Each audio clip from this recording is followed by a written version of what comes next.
सही, ठीक हो जाओ। अच्छा बच्चों, ये है नहीं, बाज लोग ऑनलाइन बहुत अच्छा पढ़ लेते हैं। वाकई बाज बच्चे ऑनलाइन बहुत अच्छा पढ़ लेते हैं। मसलन मेरा बड़ा भतीजा जो है माशाल्लाह, वो किसी कॉलेज से पढ़ा ही नहीं है। किसी कॉलेज से पढ़ा ही नहीं है। वो टॉपिक देखता है, यूट्यूब से कोई लेक्चर पकड़ता है, उसको समझ लेता है और पेपर दे देता है। तो बाकी बात बच्चे ऑनलाइन बड़ा कमाल पढ़ लेते हैं, ये भी बड़ी बात। अच्छा बच्चों, नॉट फॉर प्रॉफिट ऑर्गेनाइजेशन की हम बात कर रहे हैं, किसकी? नॉट फॉर प्रॉफिट ऑर्गेनाइजेशन की हम बात कर रहे हैं। देखिए, हम चैप्टर नंबर 2 पढ़ रहे थे ना, तो यहाँ तक ये डायग्राम कल बनाई थी हमने, है भाई। अच्छा, अब बच्चे यहाँ पे है नॉट फॉर प्रॉफिट ऑर्गेनाइजेशन। अच्छा जी, बच्चों बाज ऑर्गेनाइजेशन प्रॉफिट के लिए बनी ही नहीं है। मिसाल के तौर पे आप बच्चे जानते हैं, जैसे अब्दुल सत्तार ईदी ट्रस्ट है, इंसार बर्नी ट्रस्ट है, ठीक है जी, शौकत खानम है, शरीफ मेडिकल सिटी प्रोजेक्ट है, ये सारे क्या हैं? These are non profit organization. ठीक है, यानी ये पैसे आपसे कोई भी चार्ज करें तो वो मुनाफा नहीं है, वो सिर्फ क्या, उनकी एक फीस है जो वो किसी वेलफेयर पे खर्च कर देते हैं। तो बच्चों, यहाँ पे बहुत सारी दूसरी ऑर्गेनाइजेशन भी ऐसी हैं जो मुनाफे के लिए नहीं बनी। मिसाल के तौर पे हमारे लाहौर की एक कंपनी है जिसको कहते हैं LWMC। क्या करती है जी? हमारे घरों का वेस्ट उठाती है, कूड़ा उठाती है। क्या वो मुनाफे के लिए बनी है? नहीं, उसका वो हमारे सर्विसेज प्रोवाइड करने के लिए बनी है, वो मुनाफे के लिए नहीं बनी। तो गवर्नमेंट के इदारे जैसे म्यो हॉस्पिटल, सर्विसेज हॉस्पिटल, ये वो इदारे हैं जो कि पब्लिक को बुनियादी सर्विसेज देने के लिए बनाए गए हैं। इसमें हमारे प्राइवेट पब्लिक सेक्टर के स्कूल हैं जो एजुकेशन देना चाहते हैं, ठीक है जी। और उसके बाद बुनियादी हेल्थ सर्विसेज हमारे हॉस्पिटल दे रहे हैं जो जो गवर्नमेंट के कंट्रोल में है। और पीने का पानी वासा हमें प्रोवाइड कर रहा है, वाटर एंड सैनिटेशन एजेंसी, है ना बच्चों। अब आप कहेंगे कि वासा क्या है सर? वासा है वाटर एंड सैनिटेशन एजेंसी। बल्कि एक बड़ा मशहूर मनकूला है कि अमेरिका और पाकिस्तान में एक ही फर्क है कि उनके पास नासा है, हमारे पास वासा है।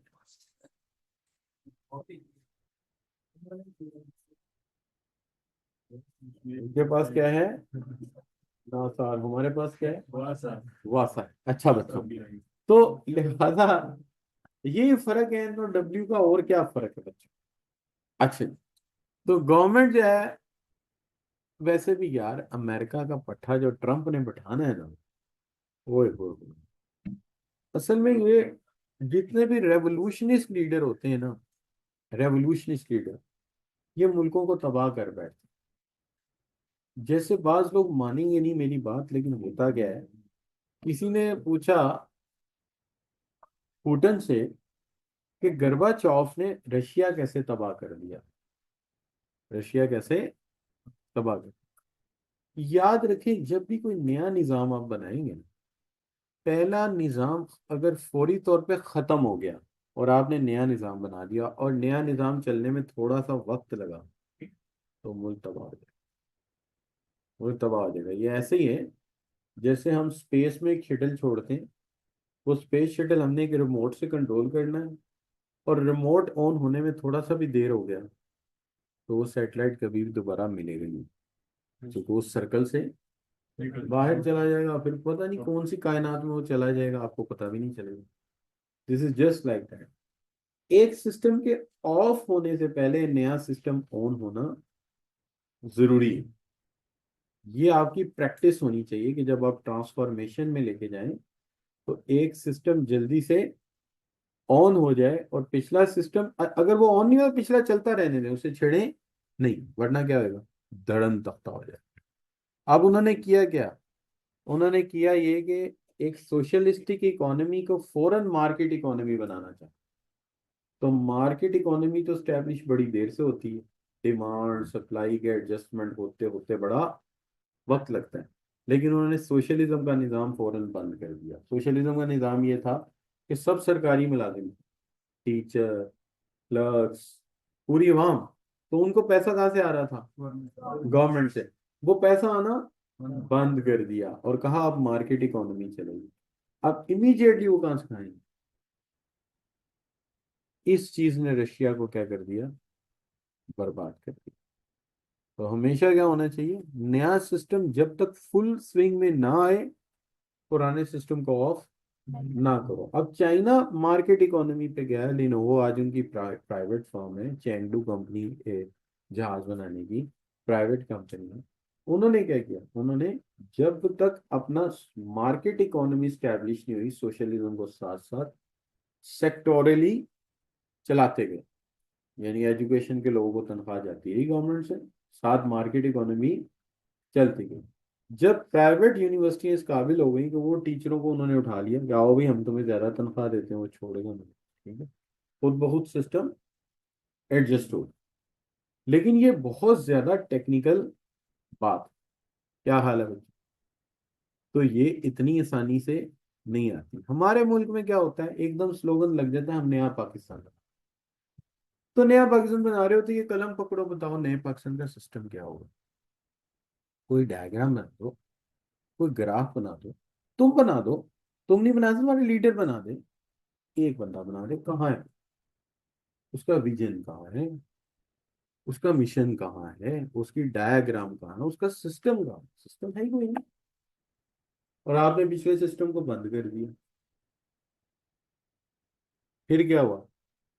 फिर हमें एहसास हुआ हम गलत कर गए। डॉलर तो चला गया 181 पे 100 से, तो निकल जाएगा 250-300 का। फिर वो जितना वो बना था उसको क्रैश करके वापस पुराने पे गए। अब ये जो कॉन्फ्लिक्ट चल रहा है, ये नए और पुराने सिस्टम का कॉन्फ्लिक्ट है। बाकी जो गैर पढ़े लिखे लोग नहीं है वो उसको चोर कह देंगे, उसको चोर कह देंगे। Actually is a fight of system. तो जब भी एक सिस्टम आप चलाएं, आगे चल के आपने ऑर्गेनाइजेशन चलानी है, तो याद रखें when ever you establish a new system and you are in a transformational stage, you must make a plan how to go for the new system. तो जब भी आप नए सिस्टम में जाएंगे, आपको पुराना सिस्टम फौरन डिस्टॉल या डिस्ट्रॉय नहीं करना, उसको लेके साथ चलना है और ग्रेजुअली ट्रांसफॉर्मेशन में जाना। मेथोडोलॉजी होती है हर चीज को चेंज करने की। तो this is what happen with the Russia. और उस एक्सपीरियंस को जब चाइना ने पकड़ा, they are very well watchful and that's why they are now super powerful. और जिस पेस से वो जा रहे हैं, मसला ये कि अमेरिका को तकलीफ कोई नहीं है। अमेरिका को ये पता है कि मेरे बगैर माने ही ये सुपर पावर मान मान ली जाएगी। भाई जब सारों के मफाद ही उससे वो वाबस्ता हो जाएंगे, तो कौन अमेरिका की बात मानेगा? हर बंदा उनसे इज्जत से बात करेगा, हाँ आप किसी जमाने में अच्छी पावर थे लेकिन अब हालात मुख्तलिफ हैं। तो ये बड़ा अच्छी चीज है जो हमेशा आपको सीखनी चाहिए कि सिस्टम कलेप्स कर देना अच्छा नहीं, बल्कि नया सिस्टम डेवलप करना ज्यादा अच्छा है। और उसको किस प्लान के तहत आप चेंज करेंगे, इट इज वेरी इंपॉर्टेंट। वो यही करने जा रहा है। वो एक है उसकी बातें सुनिए, एकदम से क्या कर रहा है, ग्रीनलैंड हमारा हमने ले लिया, कनाडा अमेरिका की एक स्टेट बन गई। ठीक है जी। और वो जो किनाल है, कौन सी है यार वो, बयाना पता नहीं क्या नाम उसका, पनामा कनाल है, वो हमारी है। अब पनामा कनाल के साथ वाली कनाल चाइना बना रहा है। तो it's what's is all mess. ये मैस बन जाएगा। फिर यही बात होती है जब भी आप किसी जज्बाती आदमी को लाते हैं, वो मामलात की संगीनी को समझे बगैर बॉक्सिंग शुरू कर देता है और नतीजा उसका फिर कलेप्स होता है। इसलिए ये मुझे लगता है कि इससे ये चलना मुश्किल है। क्योंकि हर कौम की रिवायात होती है ना, तो रिवायात, निज़ाम, सिस्टम ये बड़े तरीके से चलाना होता है आपने। और एकदम ही आप दूसरे मुल्क को क्लेम कर दें, तो अगर कोई फटा पड़ गया तो आप एक नई प्रॉब्लम फंस जाएंगे। क्या हाल है? तो इसलिए जो अगला निज़ाम है, और एकदम ग्रेटर इसराइल का उसने प्लान दे दिया। तो ये सारी चीज़ें क्या कर रहे हैं आप, रैपिडली लाना चाह रहे हैं, जबकि चेंज हमेशा एक प्लान के तहत आती है। आप पहले उस सीट पे तो बैठे, सोचे तो सही कि वहां होना क्या है। तो इसलिए word politics is a big game, आप समझेंगे आहिस्ता आहिस्ता। मेरी अपनी रीडिंग ये होती है कि ये जो लोग होते हैं जो बगैर प्लानिंग के बातें करते हैं, ये हमेशा निज़ाम को तबाह कर देते हैं। तो वो कहता है मैं रवायती इमिग्रेशन बंद कर दूंगा, बॉर्डर बंद कर दूंगा, मुईशत अंदर से स्ट्रांग करूंगा, जंगें नहीं लड़ूंगा। वे जंगें नहीं लड़ूंगा, साथ ही कहता है ग्रीनलैंड हमारा है और जरूरत पड़ी तो हम ताकत इस्तेमाल करेंगे। यही तो बात है, यहाँ से जंगें शुरू होती हैं।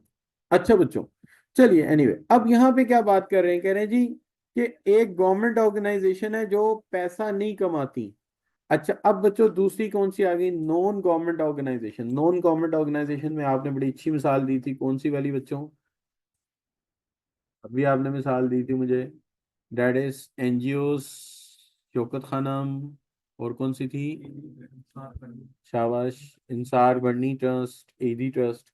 तो ये सारी क्या है बच्चों, चैरिटीज, खैराती इदारे, ठीक है ना। और क्लब्स, और ये सारी हैं जो है, कौन कौन सी हैं बच्चों? जो हमसे पैसे नहीं लेती और अपने जो डोनर्स हैं उनसे पैसे लेके उन्हें चलाती। राइट बच्चों। अच्छा, आगे के आगे बच्चों, clubs and societies. Clubs and societies बच्चों, जमखाना क्लब देखा है आपने, rotary club, royal palm club. ये होता है क्या कि 10 15 20 एक ही सोच के लोग मिलके पैसा मिलाते हैं और मिला के एक ऑर्गेनाइजेशन बना लेते हैं, उसको हम क्लब कहते हैं। उसका बुनियादी मकसद क्या होता है कि हमने गोल्फ खेलनी है, गोल्फ खेलने के लिए हमें मैदान चाहिए, तो रॉयल पाम बना दिया।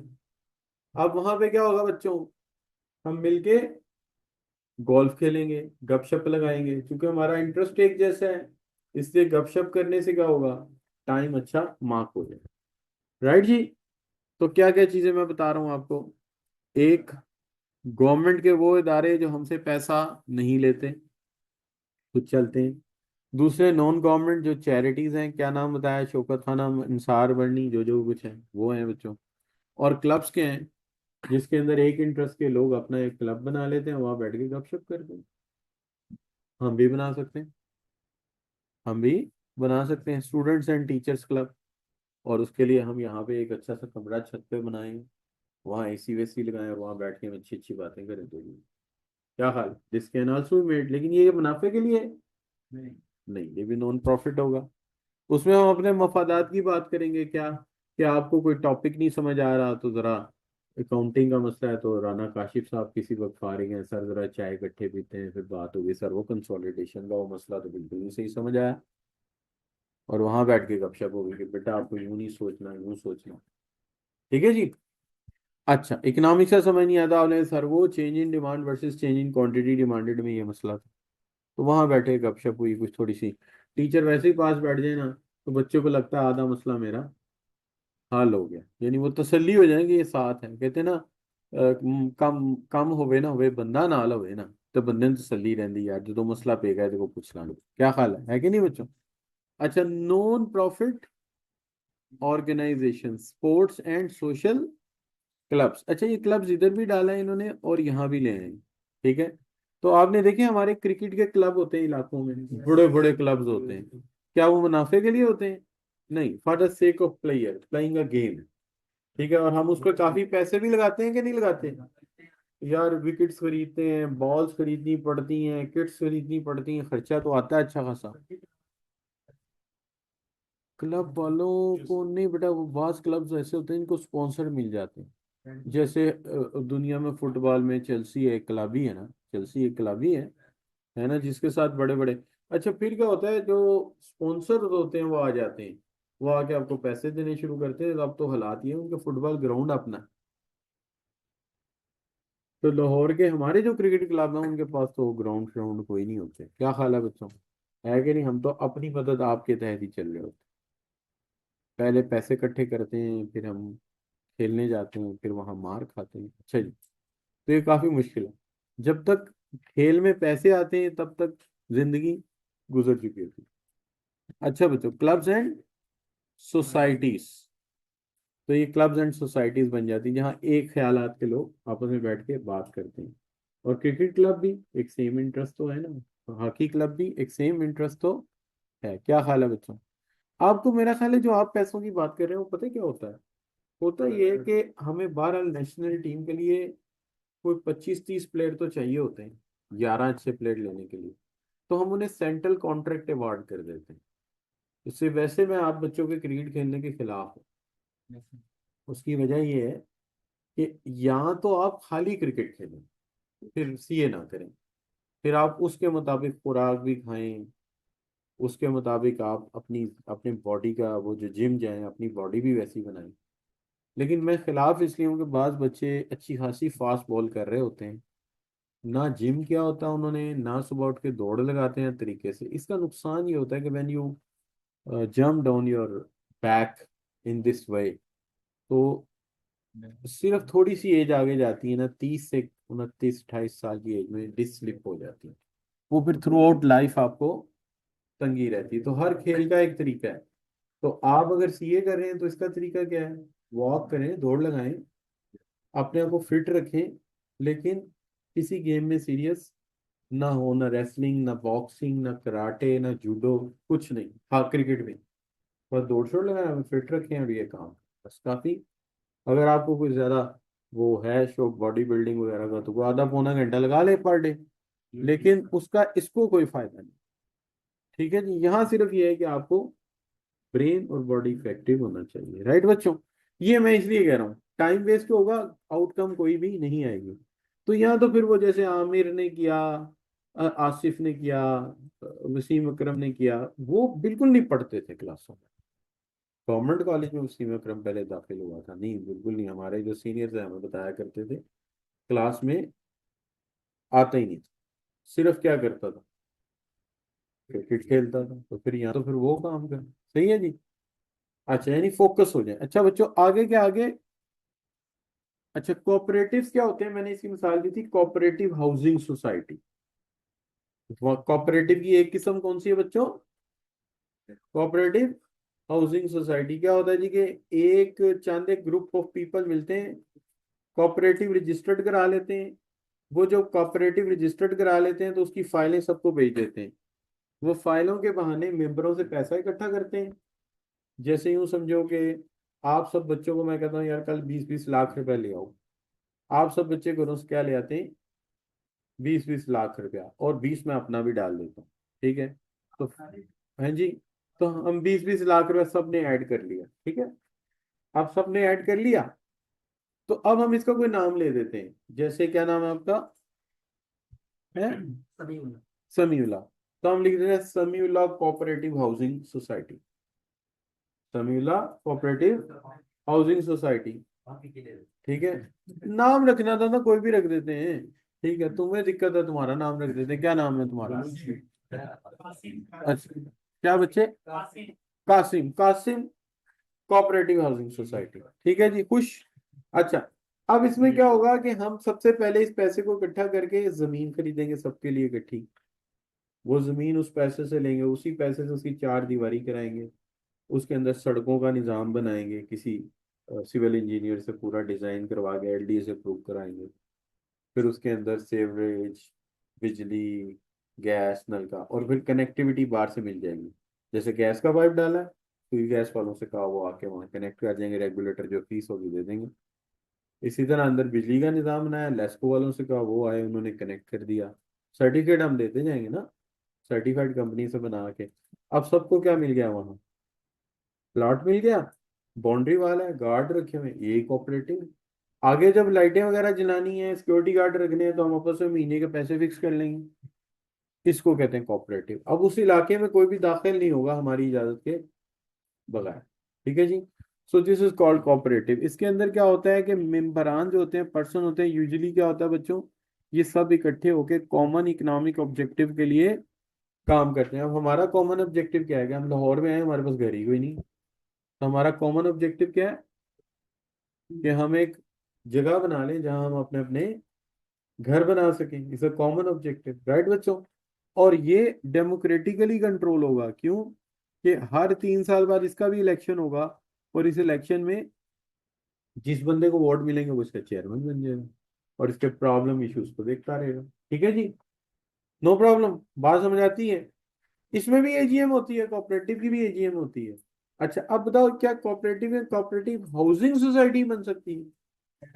क्या कोऑपरेटिव बैंक नहीं बन सकता?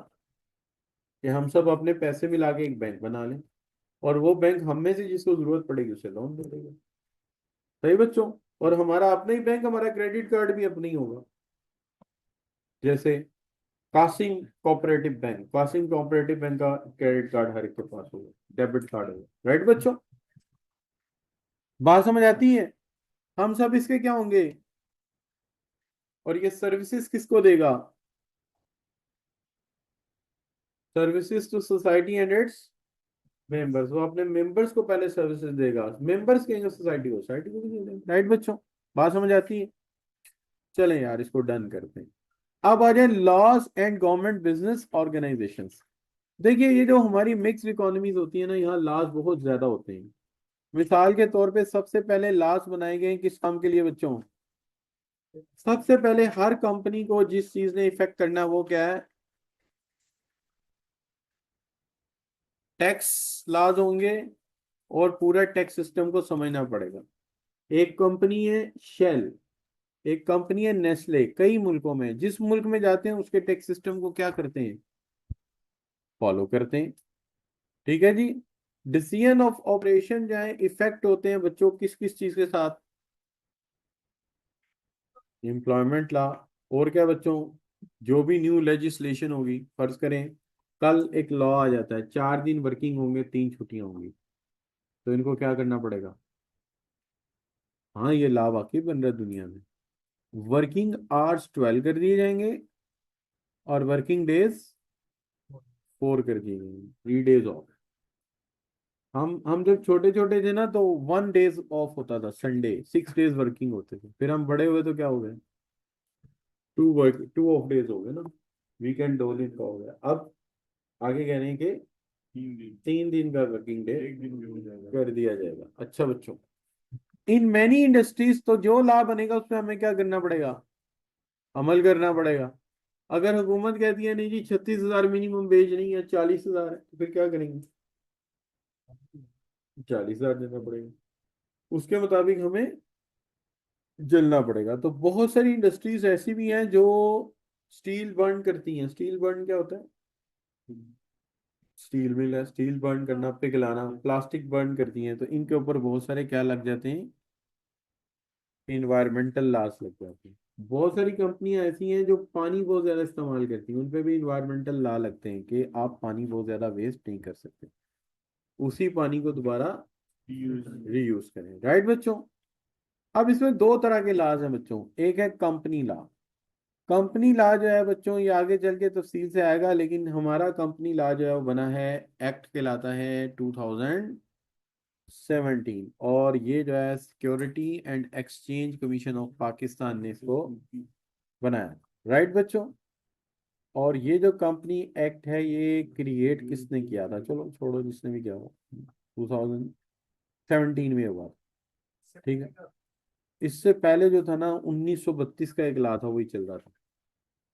लेकिन 2017 में आके उन्होंने कहा यार अभी जो हालात हैं उसके मुताबिक इसको चेंज करना चाहिए, तो काफी कुछ उन्होंने चेंज कर दिया था। अच्छा बच्चों, और इस लॉ के मुताबिक कंपनियां रजिस्टर्ड होती हैं। वो जो हमने बात ही की थी शेयर्स वगैरह इशू करने और वो सारा निज़ाम, वो पूरे निज़ाम का जो लॉ है वो उसको हम कहते हैं कंपनी एक्ट 2017। ठीक होगा बच्चों? अब इसके अंदर क्या लिखा हुआ है? इसके अंदर लिखा हुआ है किस किस के हुकूक का तहफ़्फ़ुज़ किया जाएगा। अच्छा बच्चों देखो, किस किस के हुकूक का तहफ़्फ़ुज़ किया जाएगा? शेयर होल्डर के हकूक हैं, कर्जा देने वाले बैंकों के, और बच्चों स्टेक होल्डर। स्टेक होल्डर में तो सारे आ जाएंगे ना? क्या हाल है बच्चों? स्टेक होल्डर जिसका भी स्टेक हो, जिसका जिस चीज में दिलचस्पी है वो स्टेक होल्डर है। ठीक होगी बच्चों? बच्चों, जिसकी जिस चीज में दिलचस्पी है वो स्टेक होल्डर। तो एक कंपनी के स्टेक होल्डर कौन कौन होते हैं बताओ?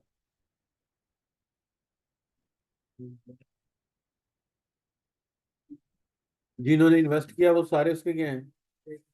स्टेक लग गया ना, पैसे लग गए। सप्लायर ने उधार दिया हुआ है, सप्लायर ने क्या दिया हुआ है, तो भी स्टेक होल्डर बन गया। क्यों? पैसा लग गया ना उसका। और कस्टमर ने एडवांस पैसे जमा करा दी, वो भी स्टेक होल्डर बन गया। बस जिस जिसका पैसा लग गया या दिलचस्पी या मेहनत इन्वॉल्व हो गई वो स्टेक होल्डर बन गया। एम्प्लॉइज स्टेक होल्डर है। कैसे? 29 दिन काम करते हैं, 30वें दिन तनख्वाह मिलती जाके, 29 दिन का पैसा वहीं लगा होता है, नहीं बच्चों? और फिर उनका करियर, उनकी हर चीज उससे वाबस्ता होगी, स्टेक होल्डर है। तो सप्लायर भी स्टेक होल्डर है, कस्टमर भी स्टेक होल्डर है, एम्प्लॉयज भी स्टेक होल्डर है, और शेयर होल्डर भी स्टेक होल्डर है। तो ये सब स्टेक होल्डर होते हैं। राइट बच्चों, टर्म समझ आ गई? अच्छा, companies are required to comply with the requirement of act. Company को इस एक्ट के मुताबिक काम करना पड़ेगा, बस इतना काफी है, और इतनी ज्यादा जरूरत नहीं है। और हमारा जो पार्टनरशिप एक्ट है वो कब बना था बच्चों? 1932 में बना था। उसके अंदर कोई नुमाया तब्दीली की जरूरत नहीं थी। वही इंडिया में चल रहा है, वही पाकिस्तान में चल रहा है। ये रवायती बिजनेस है, पता नहीं सदियों से ऐसे ही चल रहा है, और वैसे ही आगे कंटिन्यू कर दिया गया। राइट जी? उसकी रिक्वायरमेंट्स वगैरह हर चीज इसके अंदर लिखी हुई है। ठीक है जी? अच्छा बच्चों, और ये सारी बातें लिखी हुई हैं, कौन सी कंपनी का फाइनेंशियल स्टेटमेंट बनना जरूरी है, ऑडिट होना जरूरी है, सब चीजें इसके अंदर लिखी हुई हैं। अच्छा बच्चों, अब यहाँ पे आगे सवालात। कहता है, पहला सवाल है, an entrepreneur organization is an entity that manage by its entrepreneurial owners. Which one of the following can be the feature of an entrepreneurial organization? जी बच्चों, एंटरप्रेन्योर कंपनी में बोर्ड ऑफ डायरेक्टर होते हैं? नहीं यार, छोटी सी कंपनी है, अकेला बेचारा मालिक होता है। क्या हाल है बच्चों? क्या इसका बहुत फॉर्मल स्ट्रक्चर होता है? कहाँ, उस बेचारे अकेले ने क्या लिखना बैठ के? फॉर्मल होता है जो लिखा हुआ हो जाएगा।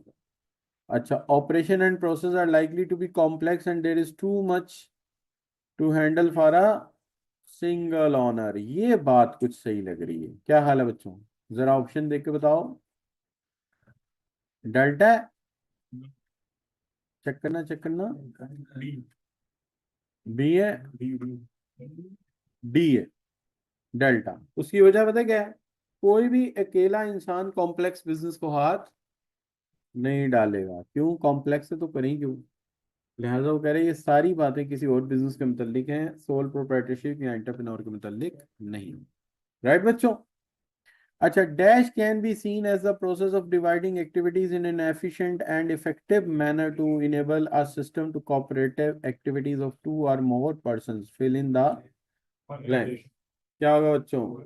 ऑर्गेनाइजेशन की डेफिनेशन लिख दी उसने। कहता है, there is no legal formality needed to set up a business. कौन सा ऐसा बिजनेस है बच्चों? सोल प्रोप्राइटरशिप में कोई लीगल की जरूरत नहीं होती। अच्छा बच्चों, चौथा है, there are many advantages of setting up a business as a sole trader. Which of the following can not be an advantage of sole trader business? यही बात है, चलो मान लेते हैं। अच्छा बच्चों, clubs and societies, non government organization, cooperative and public or sector organization fall into किस कैटेगरी में आते हैं बच्चों? इसमें कोई भी मुनाफा बख्श ऑर्गेनाइजेशन नहीं है। अच्छा, which of the following is a disadvantage of single owner business organization? कौन सी बच्चों? Unlimited liability. अच्छा बच्चों, a business that is co owned by two or more people, यहीं से पता लग जाएगा। पार्टनरशिप। राइट बच्चों? हाँ, co owner of a business are called partners and they are collectively form the firm. Right जी, वो मिलके एक फर्म बनाते हैं बिजनेस की। अच्छा बच्चों, professional such as lawyer, accountant and architect often join together in general partnership. ऐसे होता है बच्चों। What is one of the distinctive feature of general partnership over limited partnership?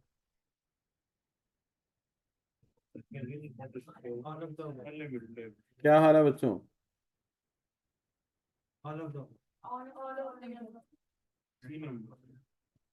सही है जी।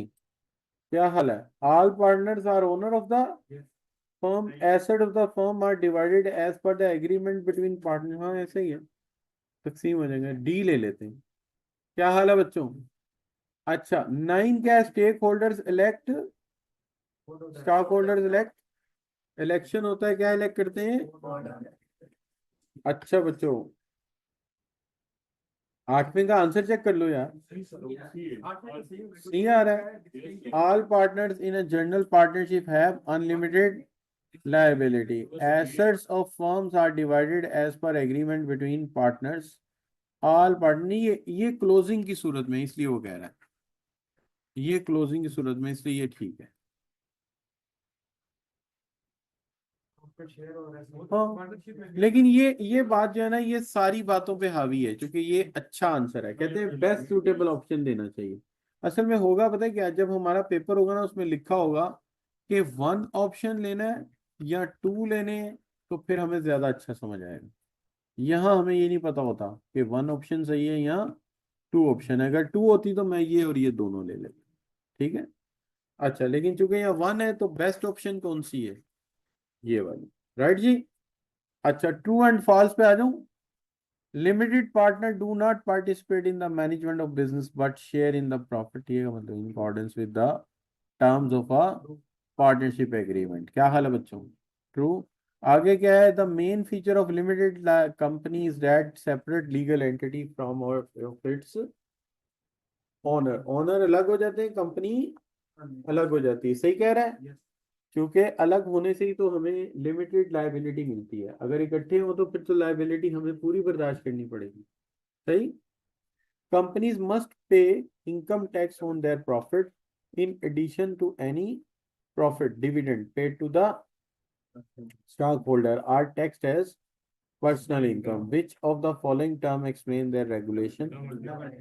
क्या डबल टैक्स होगा? पहले उसकी कंपनी का टैक्स दो और फिर क्या हो गया बच्चों? आपकी टाइमिंग क्या है? हम्म। 2 बजे तक मेरा लेक्चर चलना है? अभी लेक्चर में चला जाता है। अच्छा, 1:45 तक है। मैं ये कह रहा हूँ, आप कॉलेज आते कितने बजे? 8:30 आ जाते, तो 8:30 से लेके ऑनवर्ड आप पढ़ते ही रहते हैं? अच्छा अच्छा, ठीक हो गया। असल में मैं चाह रहा था कल टेस्ट हो जाए आप लोगों का इस चैप्टर, तो उसके लिए टाइम क्या रखें? सुबह 8:30 बजे कौन सी क्लास है आपकी? कौन ले रहा है? और उसके बाद PWCS। जी जी हसन। हाँ जी हसन। सर ऑनलाइन कैसे टेस्ट देगा? हाँ, ये मैं देखता हूँ यार, देखता हूँ, हाल बताता हूँ आपको। अच्छा बच्चों, ऐसे करें, पिछले सवाल भी देख लें। वो आंसर दे दिए थे हमने, मुझे पता लग गया था। पार्टनरशिप लॉ एक लॉ है, कानून है, उसका ईयर लिखा हुआ है, 1932 में बना था। है बुक में इंफीरियर एंड नॉर्मल गुड्स। अच्छा नहीं, ये तो पुराने सवाल है, छोड़ो पर ये भी कोई सवाल है। अच्छा बच्चों, अच्छा जी, यहाँ तक कोई चीज मुश्किल तो नहीं है। वो जो सवाल है उसका जवाब मैंने पहले ही दे दिया था कि इंफीरियर और गिफन गुड एक ही चीज। ठीक है। बाकी जो उसके कंपैरिजन में वो नॉर्मल गुड है, ये बात हुई थी। अच्छा बच्चों, अब बात रही क्या जी, फिर सवाल आ गया। देखते हैं क्या सवाल है। अच्छा उस्मान बता दे यार, लिख दे फिर एक ही दफा, तूने कितने सवाल है, या तो सवाल ही करने के लिए बनी। अच्छा बच्चे, यहाँ लिख दे यार ये। ठीक है, लिख दे जरा सवाल क्या है।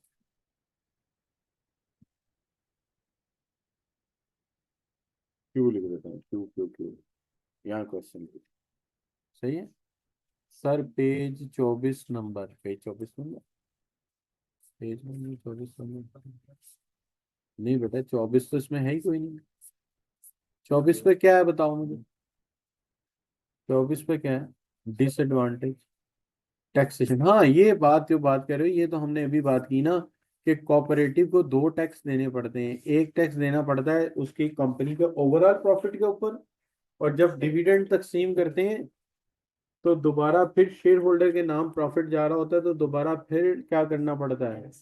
टैक्स देना पड़ता है। राइट बच्चों। अच्छा बच्चों, कल अब ये करते हैं कि कल हम आप लोगों का टेस्ट ले लें इस चीज का। जी बच्चे, क्लियर हो गया भाई? हाँ भाई। मोहम्मद उस्मान बेटा, क्लियर है?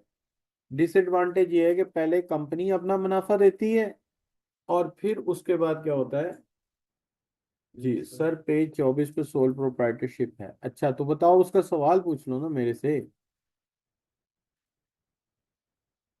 है भाई। सोल प्रोप्राइटरशिप में डिसएडवांटेज है, देखो बेटा सोल प्रोप्राइटरशिप में डिसएडवांटेज लिखा है टैक्सेशन का, कोई चेक करो।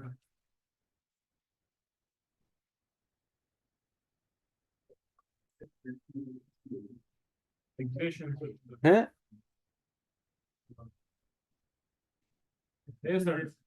है एडवांटेज में डिसएडवांटेज में किस चीज के? सोल प्रोप्राइटरशिप के।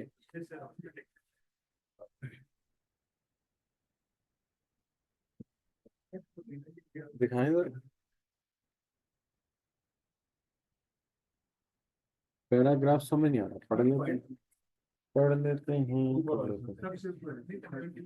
अच्छा, difficulty finding taxation. Although we list the taxation as an advantage for sole proprietorship, it can also be a disadvantage depending on the proprietor's income, that the marginal tax rate of corporation. However, sole proprietor avoid double taxation and that occur with corporation. The tax effect often determine whether a sole proprietor chooses to incorporate his or her business. नहीं, ये बात ये कहना चाहता है कि sole proprietor के पास अपना ऑप्शन है कि वो चाहे तो फ्यूचर में इसको एज एन इनकॉर्पोरेट कर ले, यानी कि इसको रजिस्टर्ड करा ले। अगर रजिस्टर्ड करा ले तो फिर इसका सेपरेट टैक्स देना पड़ेगा, अदरवाइज उसको टैक्स अपनी आमदनी में ही शामिल करना पड़ेगा।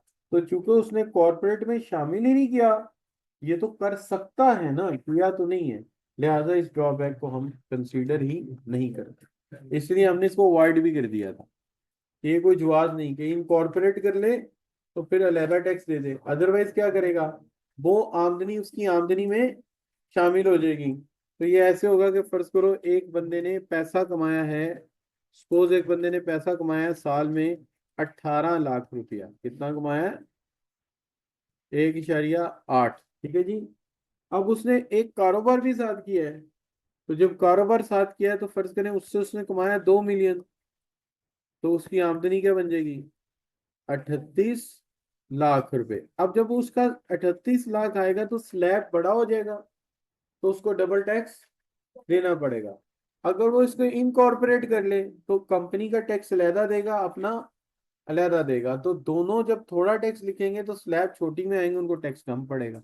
लेकिन वो कहता है ये उसकी अपनी चॉइस है, चाहे तो इसको इनकॉर्पोरेट करके इसका टैक्स अलग दे दे और अपना पर्सनल टैक्स अलहदा दे दे। इस तरह दो जगह टैक्स देने से उसका टैक्स कम आएगा, लेकिन ज्यादा वैल्यू होने की वजह से, अमाउंट होने की वजह से उसे टैक्स ज्यादा देना पड़ेगा, ये चीज है। तो ये उसकी चॉइस है, लेकिन इसको उसे तफसील में लिख देता तो अच्छा था। ड्रॉबैक में लिखने का मुझे नहीं लगता कि कोई ज्यादा फायदा। हाँ, ये कॉन्सेप्ट शायद आपके जहन में बैठे कि दोनों की इनकम जमा होने से आमदनी बहुत ज्यादा बन जाती है और ज्यादा बनने से हमें टैक्स ज्यादा देना पड़ता है। ये हो सकता। अच्छा बच्चों, राइट हो गया जी। हाँ जी, आप पूछते हैं जरा इनसे। हाँ भाई उस्मान खान, ठीक है बच्चे, किधर गया?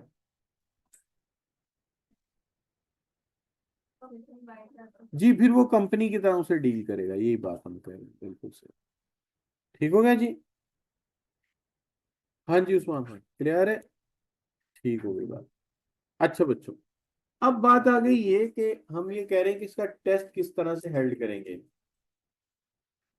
देखिए, इसका टेस्ट यूँ होता है कि हमने इसका टेस्ट बनाना है इस तरीके से, जो गूगल क्लासरूम में होता है। तो गूगल क्लासरूम में हम इसका टेस्ट बनाएंगे और वहां पे आप इसका टेस्ट जो है वो कंडक्ट कर लेंगे, यानी ऑप्शंस होंगे, ठीक है। अब उसका एक तरीका तो ये है कि हम उसको क्लास में कंडक्ट करें, लेकिन अगर हम क्लास में कंडक्ट करते हैं तो हमारा कीमती टाइम ज़ाया हो जाएगा, ये बात।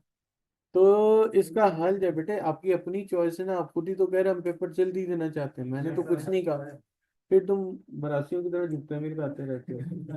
अच्छा, तो बात यह है कि मतलब एक काम तुमने खुद ही कहा है, मुझे कोई शौक थोड़ी है, मैं तो अपनी फैमिली वाला हूँ, मैं तनख्वाह तो मुझे वही मिलनी, मेरी तरफ से ना पढ़ो, ठीक है। इधर ही सो जाते हैं भाई, तुम्हें किसी ने कहा सीए करने के लिए, तुम आराम से बीए करो साथ बीएड करो, ठीक है, स्कूल टीचर लग जाओ, मास्टर जी कहेंगे लोग आपको, छोटा सा घर मिलेगा, स्कूटर मिलेगा, छोटी सी बीवी मिलेगी, जिंदगी आराम से गुजर जाएगी तुम्हारी।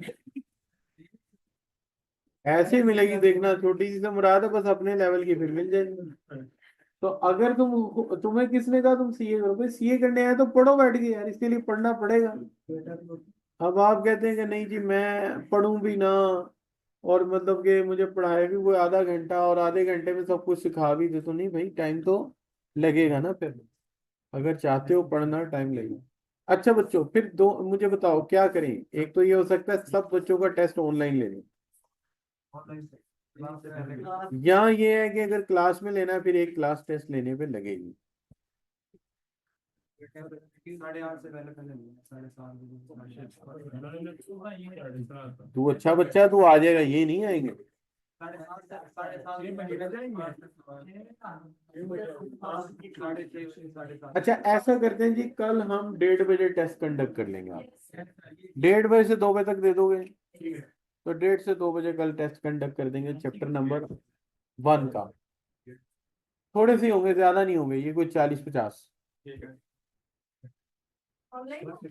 ये इधर ही आधे घंटे में हो जाएगा, ठीक है। और ऑनलाइन वाले बच्चों को हम ऑनलाइन भेज देंगे, ठीक है, एट अ टाइम।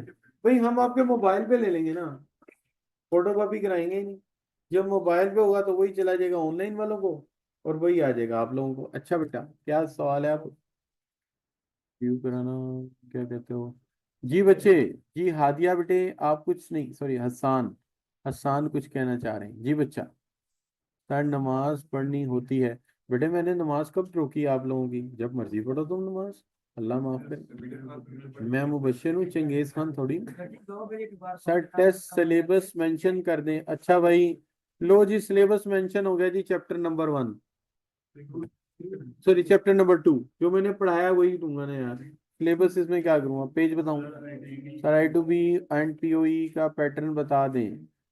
दोनों बेटे, दोनों का बताया मैंने। 50 MCQs आएंगे, उस 50 MCQs में से 25 ठीक करने होंगे, ठीक है। 2 घंटे का पेपर होगा, ये मैंने पहले दिन बताया बेटा, तीसरी चौथी का बता रहा हूँ। अब आप कहोगे इसकी तैयारी कैसे करनी है? बेटा तैयारी ऐसे करनी है, मेज पे किताब रखनी है, खुद कुर्सी पे बैठना है और उसको पढ़ना है,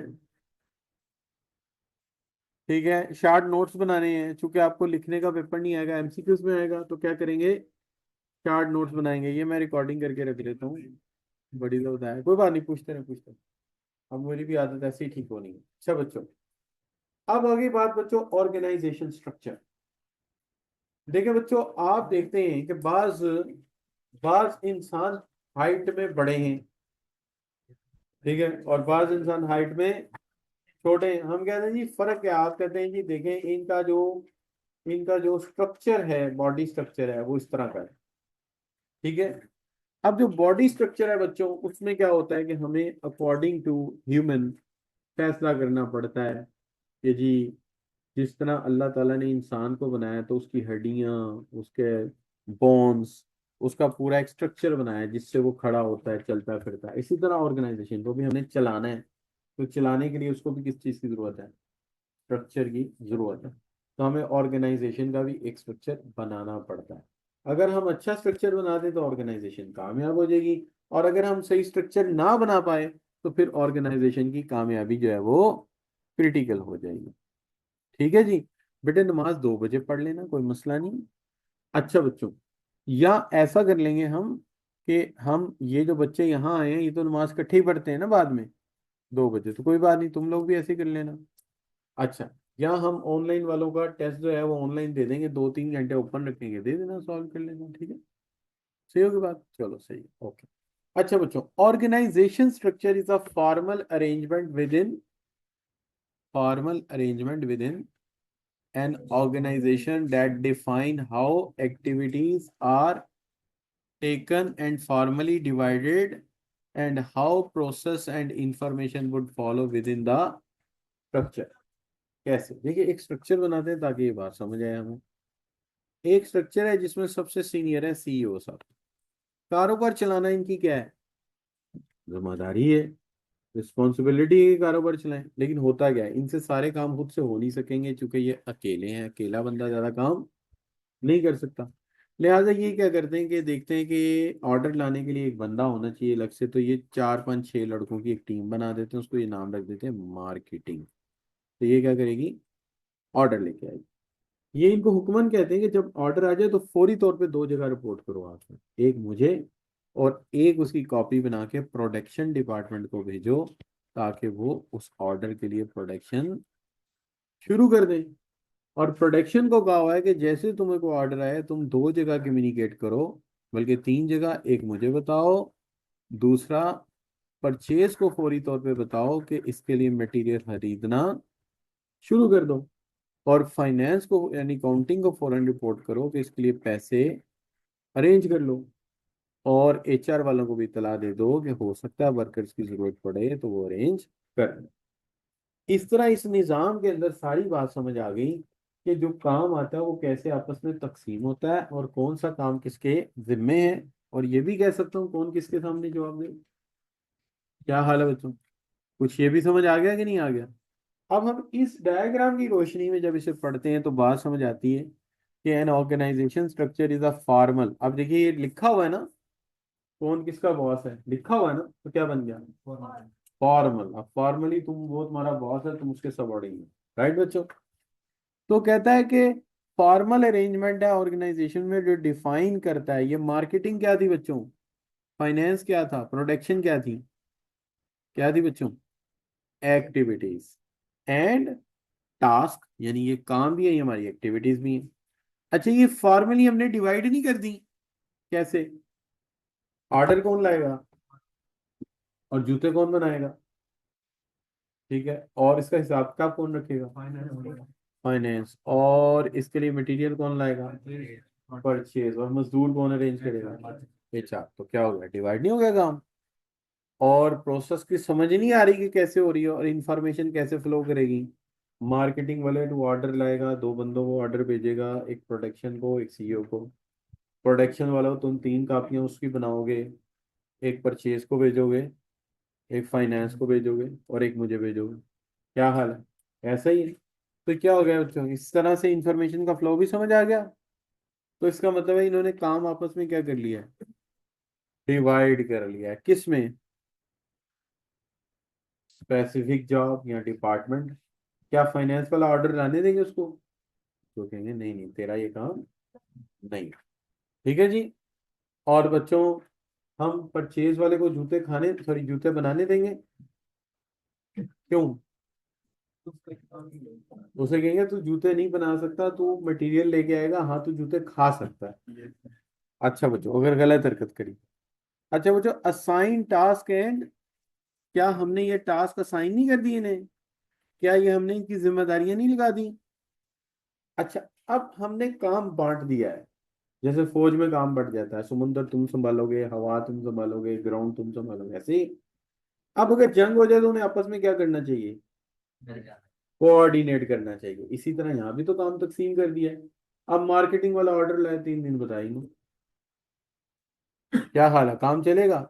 नहीं, इन सबको कदम से चले सारे चले आता, इन्हें आपस में क्या करना पड़ेगा? कोऑर्डिनेट। ठीक हो गया बच्चों? और जॉब क्लस्टर बन गई ना। अब देखो, ऑर्डर लाना और एडवर्टीजमेंट करना दो अलग अलग काम है, लेकिन कौन करेगा? तो मार्केटिंग की एक जॉब नहीं होगी, क्लस्टर होगा ना।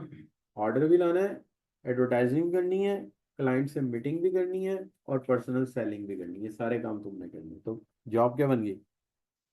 क्लस्टर बन गई। अकाउंट्स का हिसाब भी रखना है लेकिन बजट भी बनाना है। तो जॉब क्या हो गई? क्लस्टर। अब इनके आपस में क्या बन जाएंगे?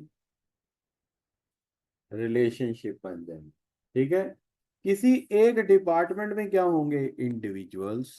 तो उनके आपस में इंडिविजुअल रिलेशनशिप बन जाएंगे। ठीक है। और ऊपर कौन होंगे? उनके हेड। और हेड के जो रिलेशनशिप होंगे वो क्या कहलाएंगे? ग्रुप्स के रिलेशनशिप आपस में। ठीक है बच्चों? तो ग्रुप्स के भी रिलेशनशिप होंगे और अफराद के भी आपस में क्या होंगे? रिलेशनशिप का आदत हो जाएगी ना। ठीक है ना? क्या हाल है बच्चों? जैसे वो बच्चा कासिम, तो कासिम में बैठा है, उसे पता है इस तरफ वलीद बैठ के काम करता है, इस तरफ बशीरा बैठ के काम करती है। खातून भी एक रखी है ना साथ।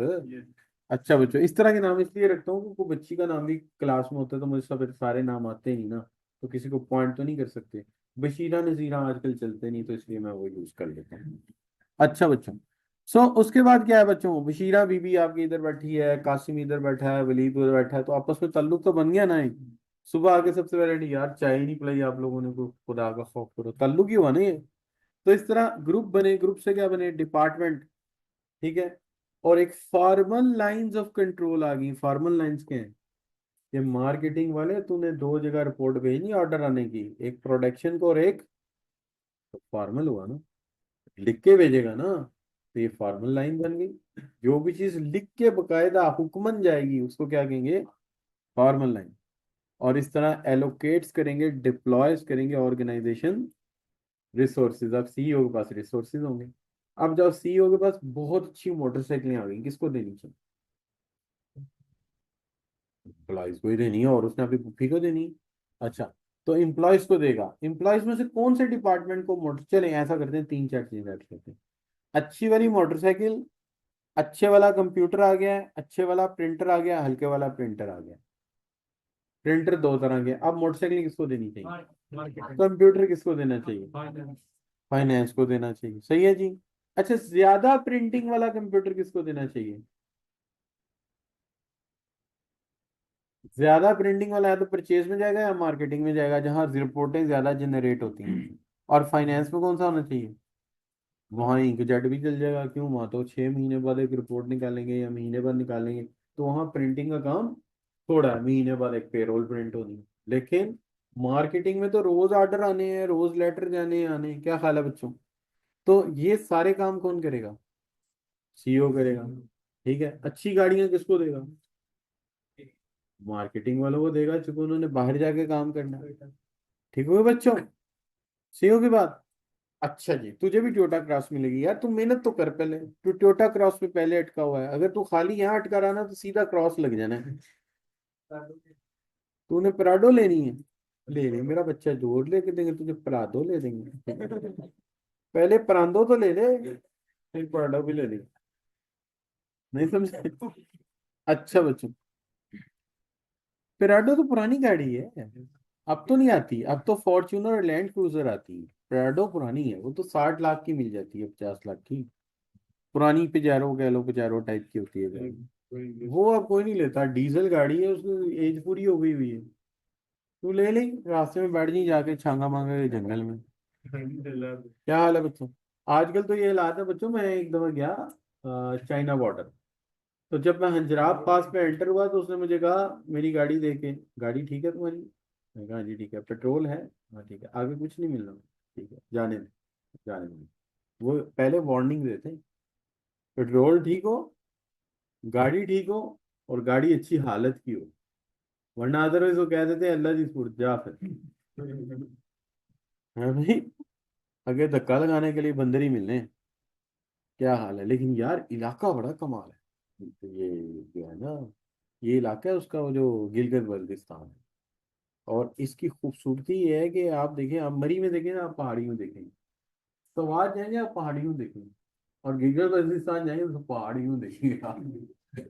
उसकी वजह ये है कि आपके चारों तरफ इतने बुलंद फिशा पहाड़ हैं कि आसमान देखने के लिए आपको शायद गर्दन 90 डिग्री पे उठानी पड़ेगी। और आप अच्छा, दरिया के साथ साथ ही आप जा रहे हैं, लेकिन दरिया ऐसे घूम के ले गया है कि आपके चारों तरफ पहाड़, और हर पहाड़ का कलर दूसरे से मुख्तलिफ है। एक ब्राउन है, अगर कुछ ब्राउन है तो कुछ रेडिश ब्राउन है, कुछ ब्लैकिश ब्राउन है, और कुछ ग्रे है। तो इट्स वेरी ब्यूटीफुल। अच्छा, और आपको आहिस्ता आहिस्ता टेस्ट बनाना पड़ता है, ये इंतहाई खूबसूरत सफर है। पर्टिकुलरली नारायण कगान, फिर आगे बाटा कुंडी, फिर आगे फिर निकल जाते हैं हम उधर से तो सब्जेदार वाले पहाड़ निकल गए।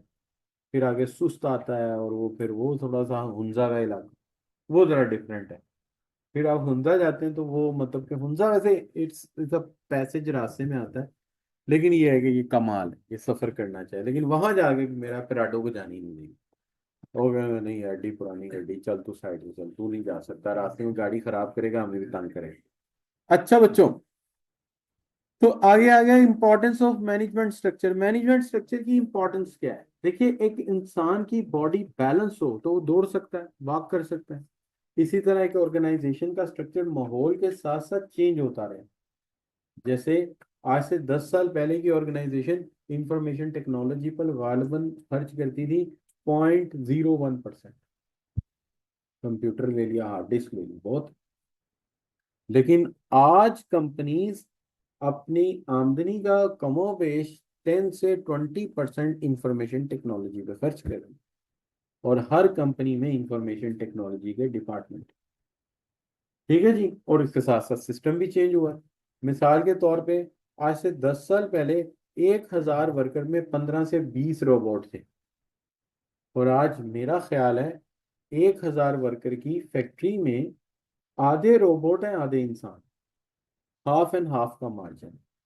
तो लिहाजा वक्त के साथ साथ स्ट्रक्चर को तब्दील करना पड़ेगा, हालात के साथ साथ। और जो ऑर्गेनाइजेशन हालात के मुताबिक एडजस्ट नहीं होगी वो खत्म हो जाएगी। यानी कैसे? देखिए, पीआईए ने अपने आप को चेंज नहीं किया, आज कहाँ कहाँ है वो। पाकिस्तान रेलवे ने अपने आप को चेंज नहीं किया, वही झंडी लेके आज भी खड़े हैं आप। 1872 की बात कर लें तो नोकिया देख लीजिए आप, कि वो, आप इन्वायरमेंट को समझेंगे उसके मुताबिक चेंज होगी कंपनी तो आगे बढ़ेगी, नहीं तो कामयाब होने के बाद भी वो पीछे रह जाएगी और फिर खत्म हो जाएगी। लिहाजा वो कहता है कि choosing correct management structure ensure that organization continued growth, content employees and profitability and returns for shareholder. Wrong structure हमेशा क्या क्रिएट करेगा? टेंशंस। चूंकि एम्प्लॉयज की पूरी लाइफ लगी हुई है, जब मकासद हासिल नहीं होंगे तो सबसे पहले एम्प्लॉयज के बेनिफिट मारे जाएंगे।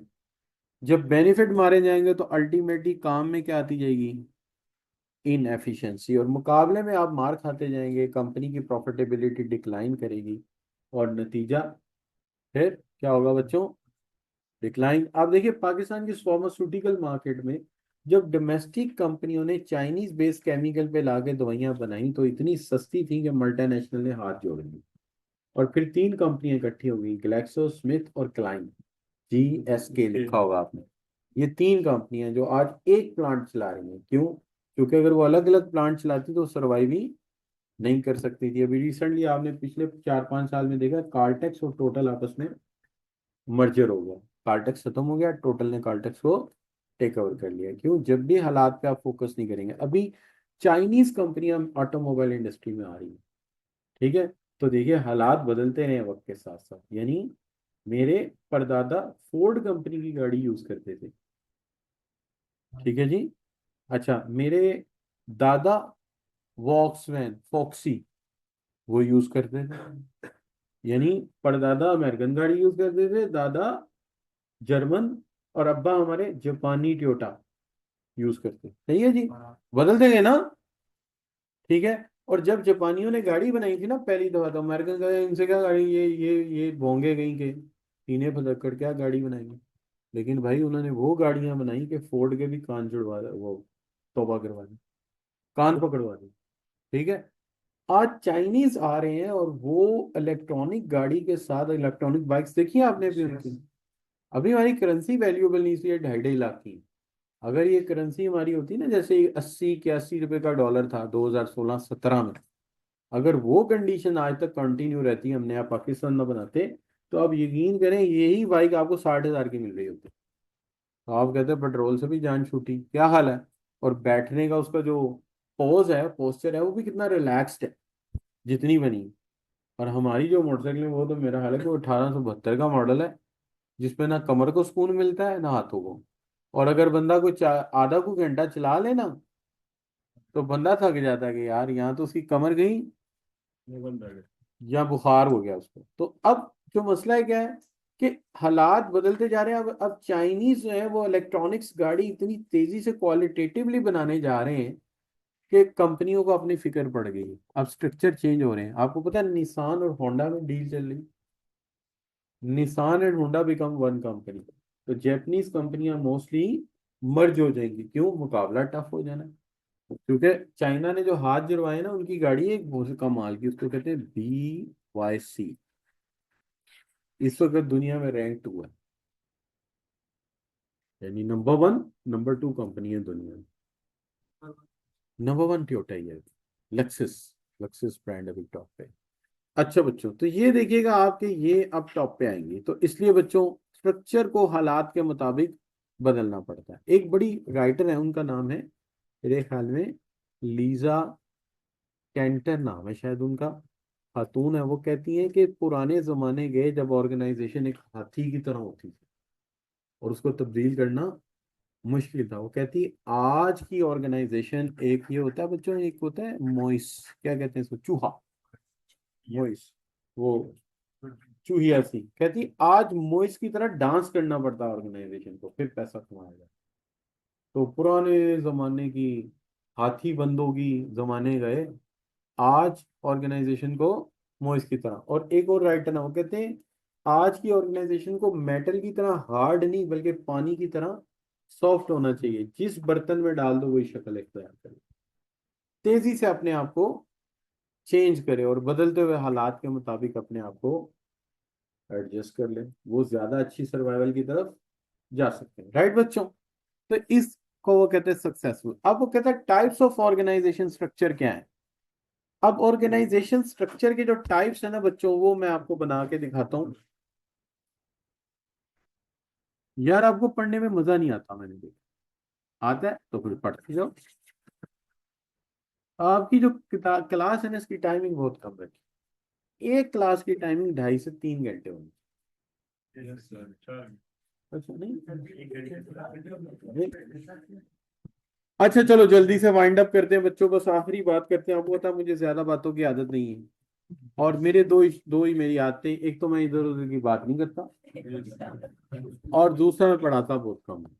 ये दो आदतें मेरी जबरदस्त हैं। अच्छा बच्चों, सबसे पहली बात यह है कि हमने ऑर्गेनाइजेशन स्ट्रक्चर में पता है किस तरह से जाना है। ऑर्गेनाइजेशन स्ट्रक्चर में सबसे पहले मैं आपको सिखाऊंगा, अभी तो सर डेफिनेशन वगैरह ही हुई है ना, अभी मैं सबसे पहले आपको बताऊंगा डिपार्टमेंटलाइजेशन क्या होती है, किस तरह डिफरेंट ऑर्गेनाइजेशन के डिपार्टमेंट बनते हैं। तो सबसे पहले क्या सीखेंगे, डिपार्टमेंटलाइजेशन। हाँ, डिपार्टमेंटलाइजेशन में मैं एक काम करूंगा, ये जो ऑर्गेनाइजेशंस में मुख्तलिफ कंपनियों का है ना नाम वगैरह और उसकी डिस्कशन, ये नहीं हम करेंगे, यूनिलीवर वगैरह ये पेपर में आ ही नहीं सकती, इसलिए इसको हमने पढ़ना ही नहीं है। क्यों नहीं आ सकती भाई, इखलाकन ये पाबंदी ये लगाई गई है इंटरनेशनल बिजनेस और एग्जामिनेशन लॉ में, IFAC international federation of accountants ने, किसी कंपनी का नाम पेपर में यूज नहीं होगा, वरना आप इनडायरेक्टली उसकी पॉपुलैरिटी बढ़ा रहे हैं। स्टार बस भी नहीं आएगा, ये भी नहीं आएगा, तो ये हम छोड़ देंगे। अच्छा, तो हम कंपनियों को छोड़ देंगे। उसके बाद बच्चों हम करेंगे इसकी बिहेवियरल क्लासिफिकेशन।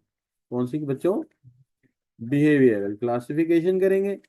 अच्छा, जब हम बिहेवियरल क्लासिफिकेशन कर लेंगे बच्चों, तो फिर हम करेंगे IT based classification.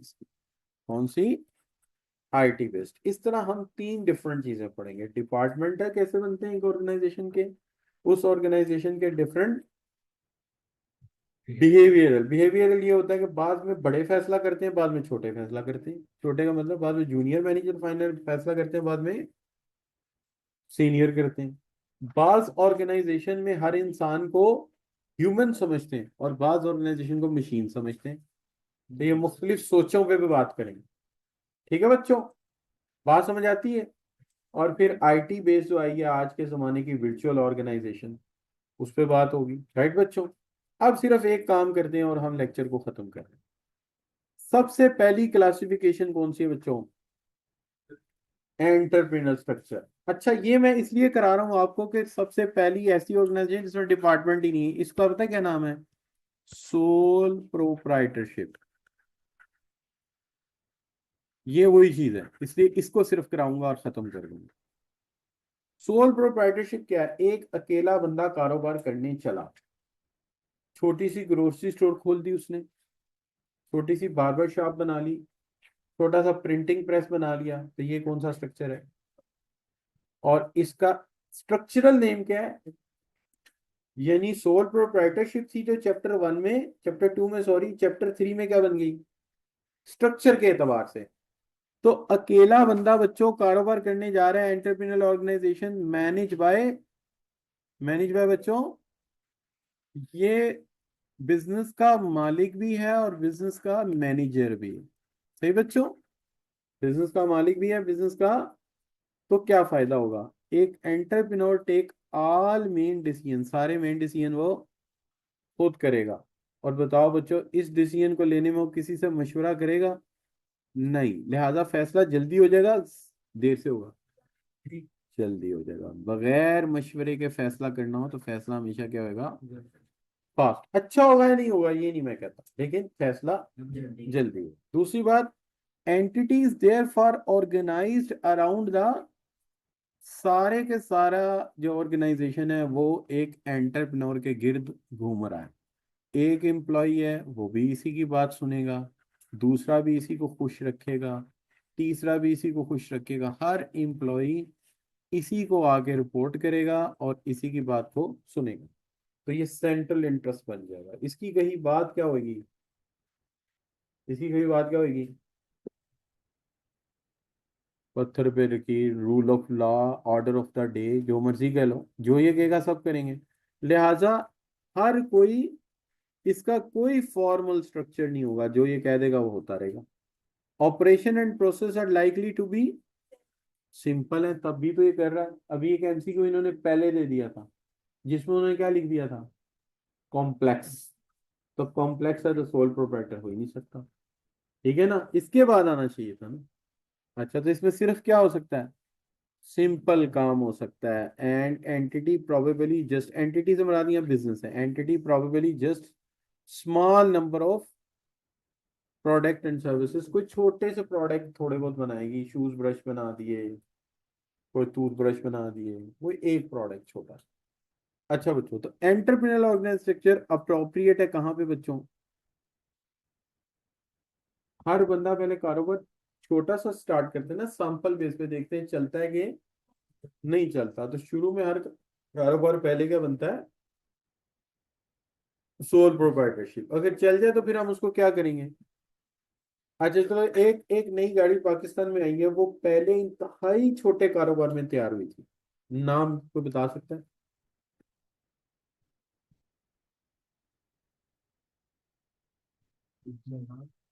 Mortein garage, MG. MG Mortein garage. तो मोर्टिन गिराज में पहली गाड़ी गिराज में तैयार हुई, डिजाइन करके। उस जमाने रजिस्ट्रेशन का जमाना नहीं था कि पहले उसका टेस्ट करवाओ, हेल्थ एंड सेफ्टी टेस्ट कराओ। वो गाड़ी उनकी बिकनी शुरू हो गई। चलते चलते चलते वो एक ऑटोमोबाइल कंपनी बन गई।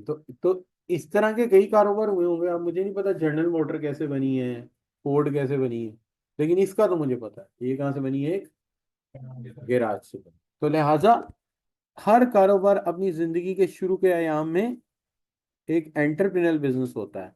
और बच्चों, इस पर डायरेक्ट कनेक्शन होता है किसके साथ?